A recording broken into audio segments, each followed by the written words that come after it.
My name is Chioma Innocent, and these are the top stories. INEC files a six-count charge against suspended Adamawa resident electoral commissioner. Court grants Abakiari bail after 18 months in prison. NPC reveals the presidency will announce new date for national census, and the President Tinubu signs executive orders, suspends a 5% excise tax on telecoms and others. On the foreign scene, Israeli artillery strikes Lebanon after rocket launch. Details now.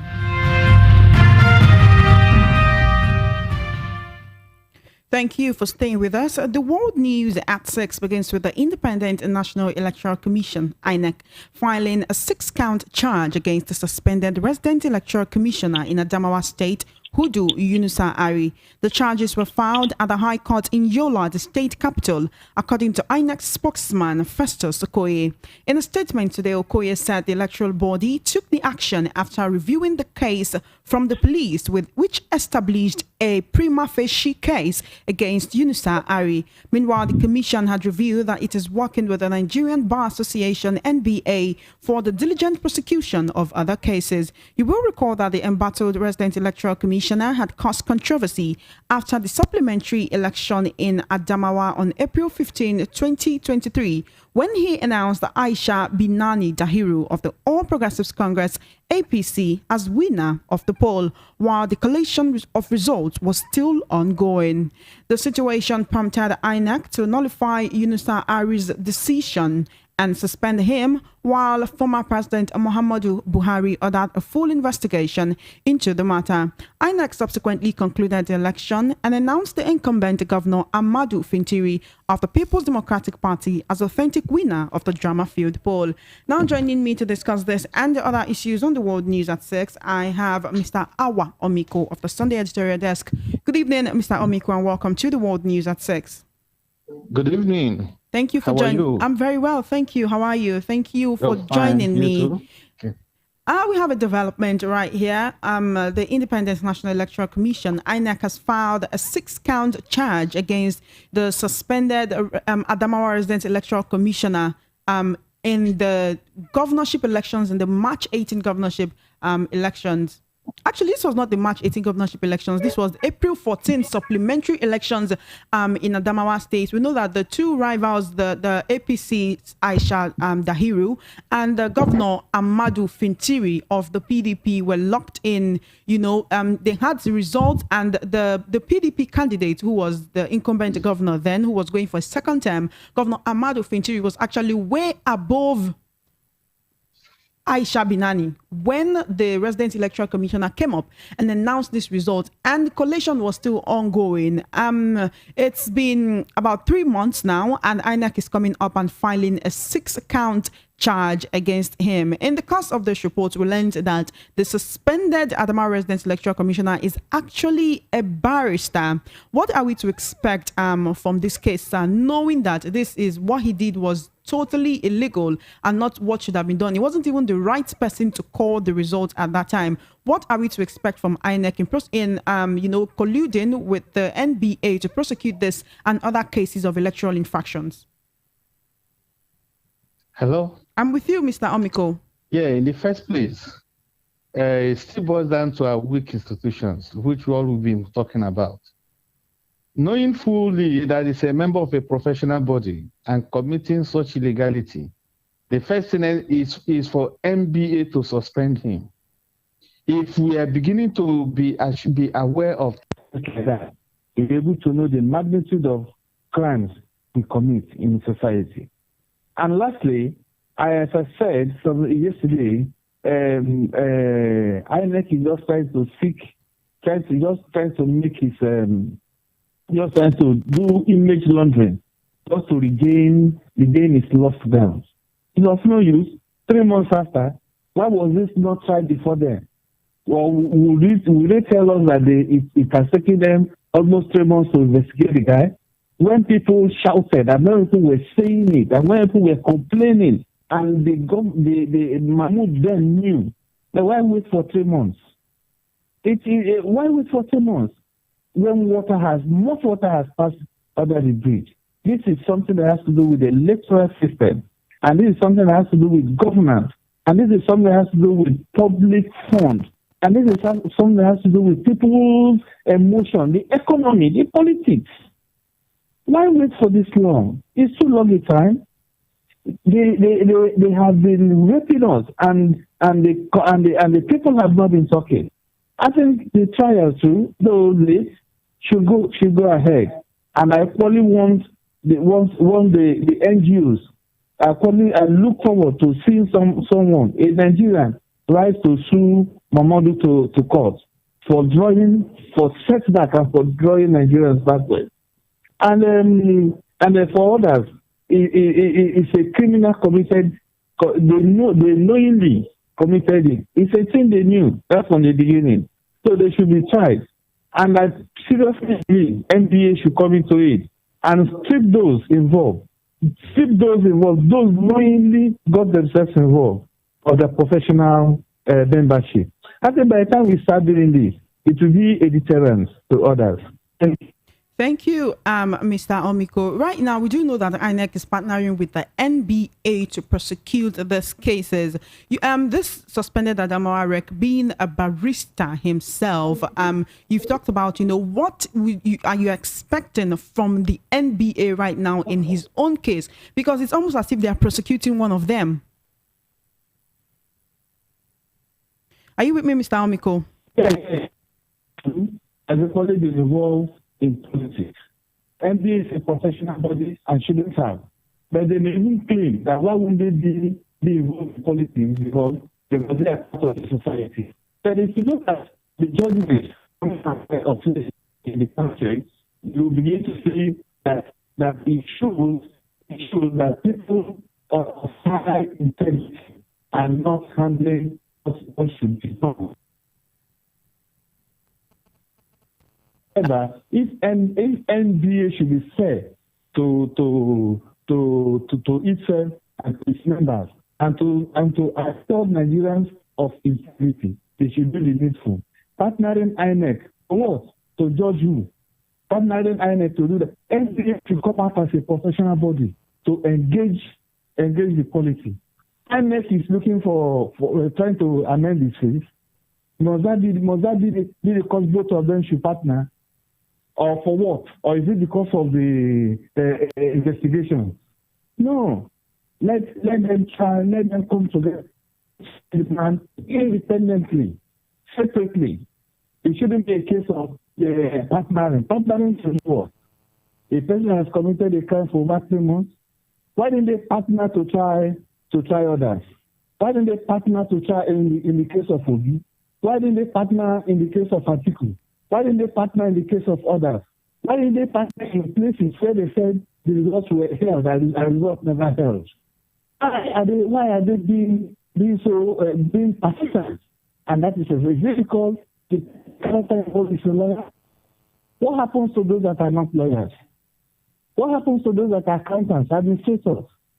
Is that fair enough? Where is equity? Where is justice? Where is egalitarian system coming into it? I believe they should do the needful and allow justice to reign.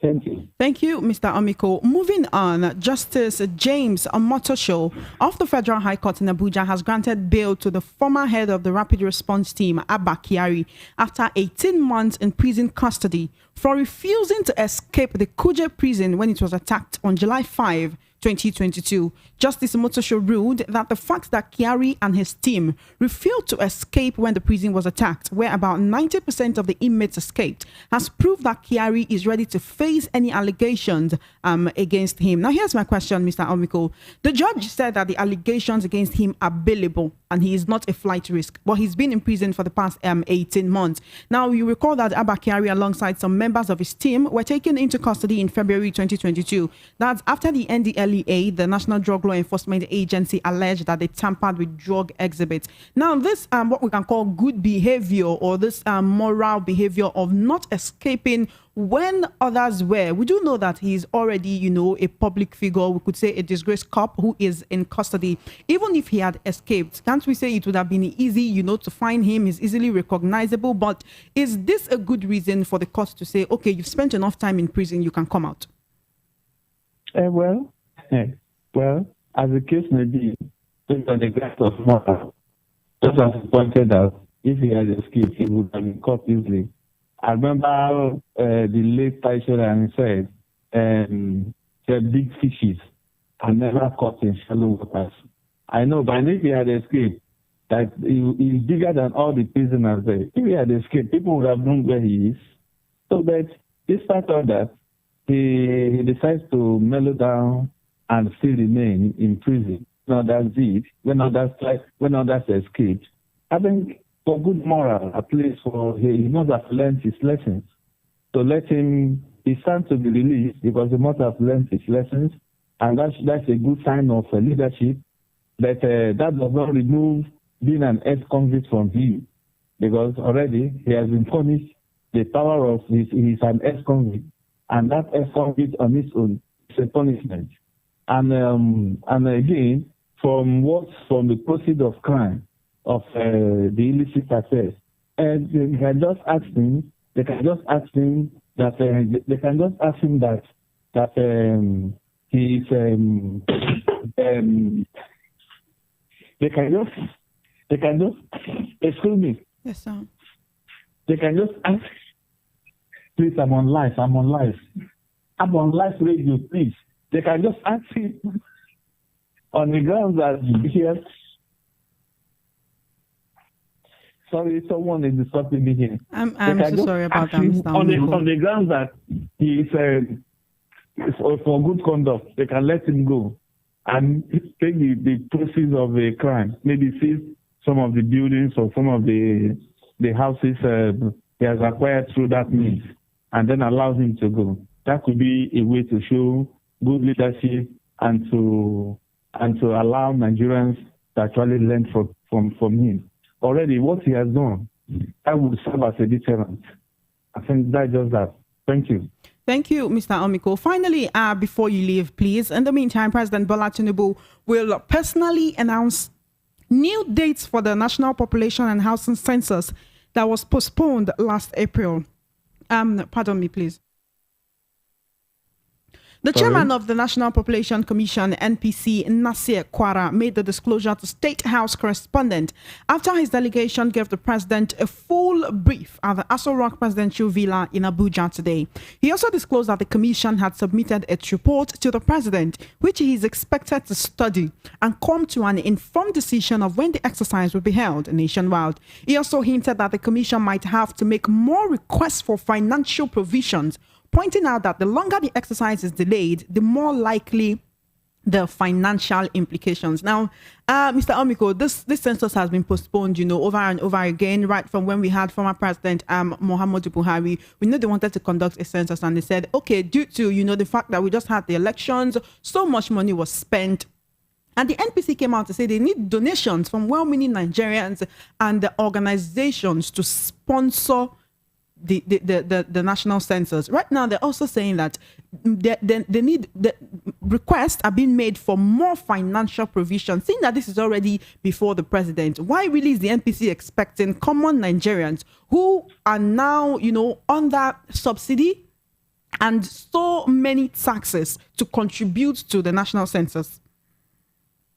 It will be a full hurry to say Nigeria is poor and cannot finance the census.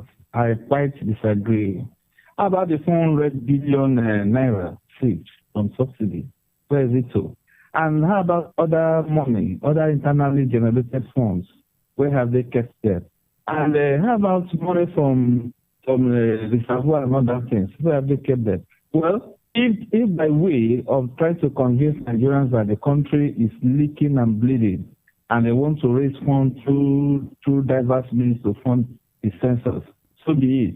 So far, those means will not further impoverish Nigerians, make us suffer the more, and all that. So be it. But for the issue of census, it's not overdue, because you can't plan without it. And now we don't even know a number. We can't even quantify what we are doing. It shows we are planning in aloof, and no economy plans in aloof and gets it right. We should be able to know our population Some is saying it's 200, some is saying it's 200 million, some is saying it's 260. We don't even know. So we should be able to plan. And it's because of lack of planning, lack of consideration, that is making cities like Lagos to suffer and making people to begin to involve in so many crimes, and even making government not even know where to pay much attention to. Either the thing is near or not. The more we delay it, the worse it becomes for us, and that is not so good. Tinubu should if Tinubu wants to further delay it, it shouldn't be for long. He should do it now, so that as his budget, as his planning, as his new government is going ahead with budget, they go ahead with the population, with the figure of the population at hand. We should be able to know the number of youth, number of the aged, number of the adults, number of women, and number of children that we can say we become adults, number of dependents. We don't do all this, and that is why we don't plan. We are not getting it right. You see that in some local governments here in Nigeria do not even have public schools. They are run by private schools, and that is one of the things the census will solve. So I believe let them get money. There are so many angles, the areas they could get money without making Nigerians to bleed the more to do the census, and it's long overdue, and it is highly, highly necessary. And states should emulate Lagos State, that is not allowing federal, that is not dependent on the state figures of federal government alone. What Lagos State does is to allow people to understudy the federal government, and before the federal government releases it, the state would have released it and begin to work with it. Census is key. Census is important in any place, in any country, because it will enable you to plan and to plan ahead. Even in revenue generation, it will enable you to know taxable adults and non-taxable adults. It will enable you to know if you have to expand your schools, your hospital, and it will enable you to know the situation of the country now and in future. And I believe Tinubu should key into it and do it the earliest possible time. Thank you. Thank you. Thank you so much, Mr. Almiko, for your contribution to the World News at 6. Thank you very much. Thank you.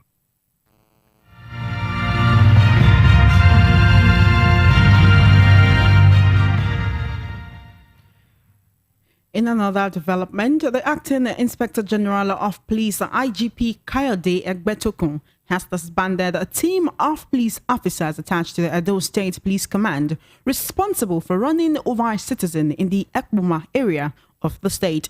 According to a statement by the Force Public Relations Officer Olumuyiwa Adejobi, the move was to address the unprofessional conduct of the officers. He added that the step was aimed at regularizing and standardizing police operations in the axis, as well as restoring public trust in the police. Additionally, he said the operatives involved are currently facing disciplinary charges and administrative procedures. You will recall that the IGP Egwuatu had on June 30 summoned the officers involved to the force headquarters in Abuja after this disturbing incident where a police team ran a vehicle over a citizen on June 29 in Ekboma, Edo State. Meanwhile, as the Lagos State government will be setting up a joint working committee to resolve issues surrounding the recent demolition of some buildings in the Alaba International Market areas, some traders have bemoaned what they call the unfair demolition without notice. In a brief interview with our senior correspondent Esther Nwachukwu, two of the traders said they were shocked when their buildings were brought down without notice. Let's take a listen to them.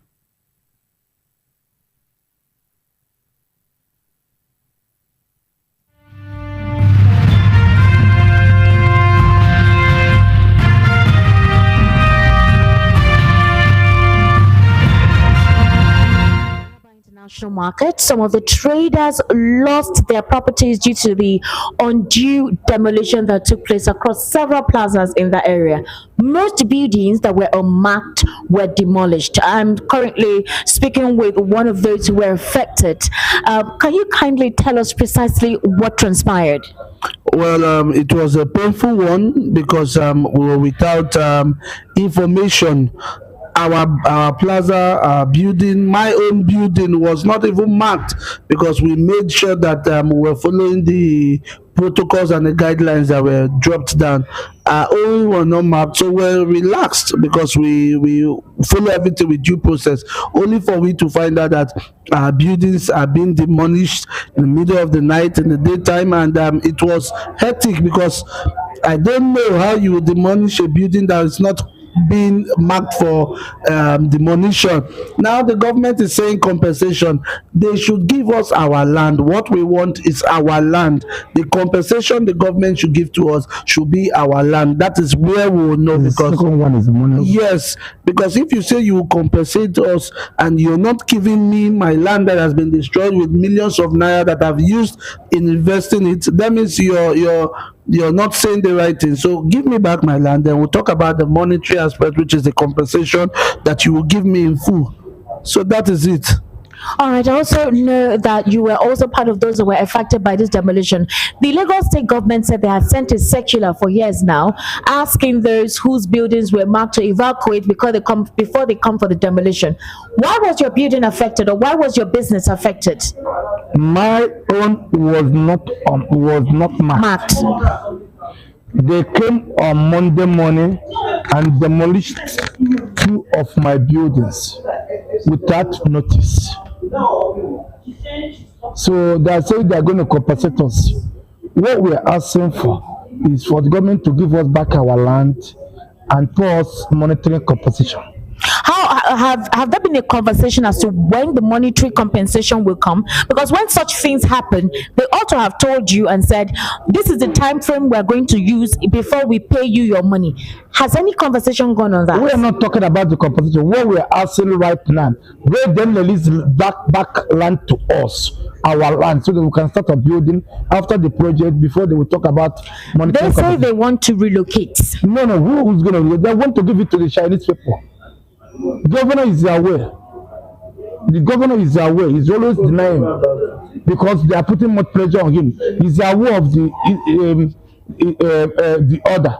He's one that gave them order to carry on. So have you had any conversation with any of the government agencies regarding this since your building was affected?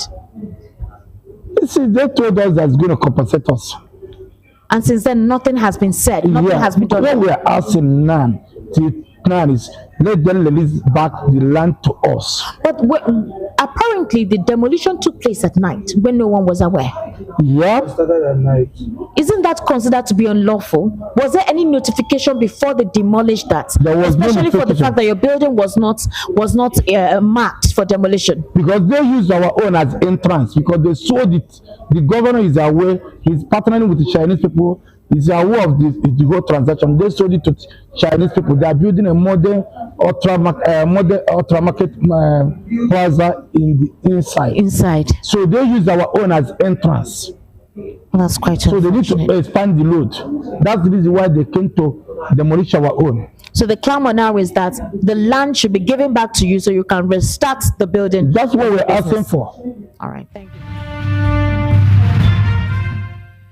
In another development, President Bola Tinubu has signed 4 executive orders, one of which is the suspension of the 5% excise tax on telecommunication services and excise duties escalation on locally manufactured products. Special Advisor to the President on Special Duties, Communications and Strategy, Dele Alake, announced this today while briefing State House correspondents at the Presidential Villa in Abuja.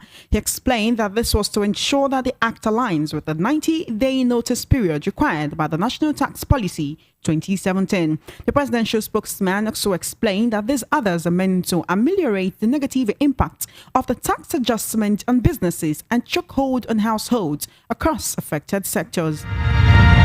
On the front scene, Israelis and military says it responded with the artillery fire after a rocket was launched from southern Lebanon. A statement said the rocket exploded adjacent to the blue line in Israeli territory, referring to the UN demarcated frontier between the states. Lebanon's state news agency reported that more than 15 Israeli shells had hit the outskirts of the Lebanese villages of Kfar Shuba and Hauta.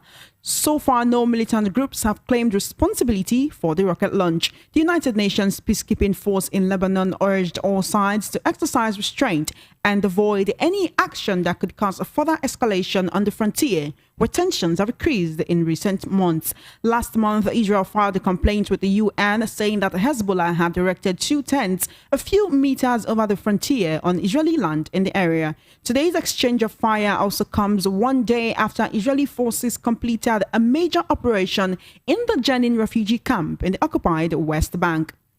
And that's it on the world news at 6. Just before we wrap up, here are the top stories again.